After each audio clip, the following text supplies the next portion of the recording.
네, 일본 정부가 지금 코로나 사태에 대응을 하면서 의식을 가장 하고 있는 게 바로 도쿄 올림픽이죠. 정말 일정이 조정이 된다면 1년 이내에 단기간 연기는 어렵고 1년에서 2년 늦춰질 가능성이 크다는 보도가 나왔습니다. 보도국 연결해서 알아보도록 하겠습니다. 안태훈 기자, 도쿄올림픽 조직위원회 집행위원과 인터뷰를 한 내용이라고요? 네, 말씀하신 대로 도쿄올림픽 조직위원회 집행위원회 말을 인용을 해서 미국의 월스트리트 저널이 보도를 한 것입니다. 올해 여름에 올림픽이 열리지 않는다면 1년에서 2년 정도 연기하는 게 가장 현실적인 선택이다라는 것입니다. 다카하시 하루유키 집행위원은 다만 조직위원회 차원에서 코로나19의 영향을 공식 논의한 것은 아니다라고 덧붙이기도 했습니다. 그러면서 올림픽 일정을 조정하게 된다면 이달 말쯤 논의될 수 있고 우선 다른 스포츠 이벤트와 얼마나 중복되는지 여부가 검토될 것이다라고 설명했습니다.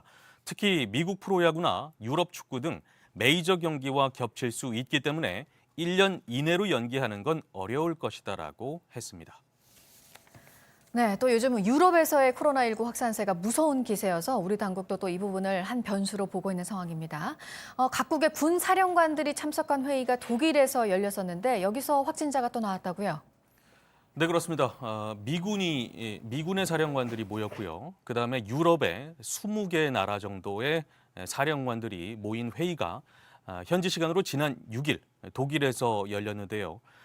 회의가 끝난 뒤 2명의 참석자가 코로나19 양성 판정을 받았습니다.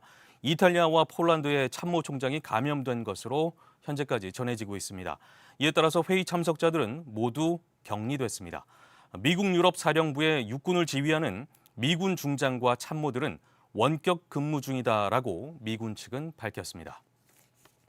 네, 끝으로 이탈리아 코로나19 상황 전해드리겠습니다.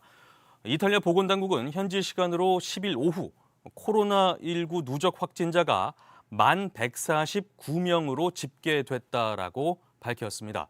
10,000명이 넘어선 것입니다. 이런 가운데 교황청은 성베드로 대성당과 광장의 관광객 출입을 다음 달 3일까지 금지한다라고 밝혔습니다.